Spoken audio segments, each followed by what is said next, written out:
नमस्कार, तुम्ही बघत आहात आरोग्य दूत न्यूज. आरोग्य दूत न्यूजमध्ये आपलं सर्वांचं स्वागत आहे. आता आपण आलेलो आहोत ग्रामीण रुग्णालय पाचोरा या ठिकाणी. तुम्ही दाखवून द्या त्यांना इथं आपण का आलेलो आहे की हा जो ते गेट आहे ना, त्या गेटच्या ठिकाणी एवढा मोठा खड्डा आहे ते दाखवण्यासाठीच आपण आलेलो आहोत. हा खड्डा आहे, किती मोठा खड्डा आहे त्याला दाखवून द्या. इकडे या पुढे या. हा खड्डा किती मोठा आहे. ग्रामीण रुग्णालय पाचोरा हा पहिला खड्डा दाखवा आणि हा दुसरा खड्डा आहे, हा दाखवून द्यायचा.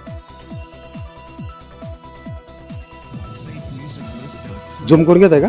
बरं ठीक आहे. इकडे आता हा बघा मेन गेट आहे. हा दाखवा खड्डा. हा मेन दरवाजा आहे. आता ह्या ठिकाणी ज्या वेळेस बाहेरचे पेशंट येतात, बाहेरून ॲक्सिडेंट झाला, काही झालं तर ह्या ठिकाणी आता हा गाडा आहे. आता तुम्ही हे बघू शकता, हा गाडा आहे. आता गाड्या ह्या का आता हा खड्डा. आता आता एवढा मोठा खड्डा आहे. परत बघा तुम्ही आता हा एवढा मोठा खड्डा आहे. त्याच्यानंतर आता विचार करा तुम्ही. आता या दाखवून देता. आता एवढा हा खड्डा आहे बरोबर. आता याच्यातून मला सांगा, आता गाडा इकडे, आता अलीकडे गाडा येणारच नाहीये. ज्या वेळेस कोणी फ्रॅक्चर असेल त्याचं आणि जो बी येतो त्याच पद्धतीत येतो, त्या आदळा आपट केलं तो हाय त्याचा तो पाय तो बी तुटून जाईल त्याचा. आणखी हे कुठंतरी इथला जो मेन डॉक्टर असतील त्यांनी हे दुरुस्त केलं पाहिजे. हे खड्डे कुठेतरी बुजवलं पाहिजे. आता डॉक्टर नाही आहेत माझ्या म्हणण्याप्रमाणे. जेव्हा ते डॉक्टर येतील आपण त्यांच्याशी संपर्क साधू. एक खड्डे म्हणजे जबाबदारी कोणाच्या खड्डे बुजवायची. घे तिकडे घेते. हा पहा असं गाड्या आहे, पण इकडे जाऊ शकत नाहीये.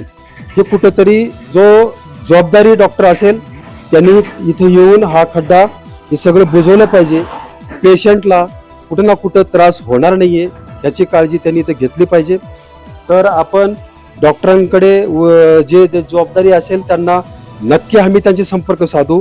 हे बुजवण्यासाठी नक्की त्यांच्याकडे आम्ही रिक्वेस्ट करू. जबाबदारी ज्याची बी असेल आम्ही त्यांच्यापर्यंत भेटू आणि त्यांना हे खड्डा बुजवण्यास आम्ही त्यांना विनंती करू. ते या ठिकाणी बघू शकता एवढा मोठा दवाखाना आहे ग्रामीण रुग्णालय. या ठिकाणी एवढे पेशंट येतात, रातभर इथं थांबतात. इथं डिलिव्हरी होते, पेशंट इथं येतात, रातभर थांबतात. त्यांच्यासाठी इथं पाणी पिण्यासाठी एक इथं सुविधा आहे. आता तुम्ही इथं बघू शकता या ठिकाणी. आता इथं पाणी बघा तुम्ही, इथं पाणी आहे का बघा. हे पहा काहीच नाही. पहा इथं पाणी पडत नाहीये. हे पहा इथं ही बी चालू केलं पहा, इथं सुद्धा पाणी नाहीये. आणि एकच पेशंट लोकांना पाणी पिण्यासाठी एवढं एक सुविधा आहे.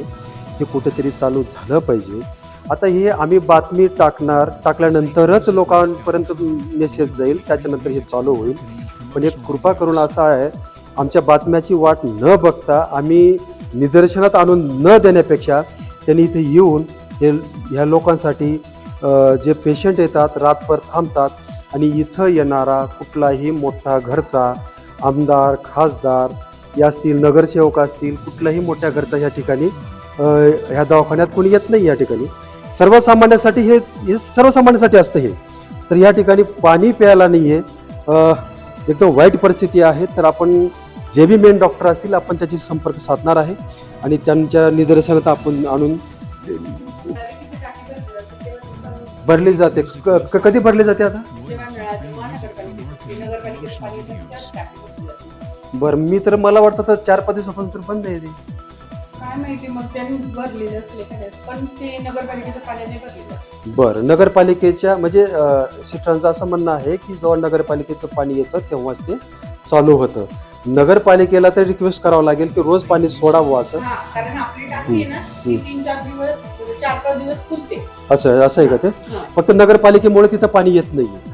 कारण आपली बोरिंगचं पाणी ना ते कनेक्ट नाही केले, कारण पिण्याचं पाणी नाही. बरं, आज जर बघितलं तर 4-5 दिवसापासून तिथं पाणी नाहीये.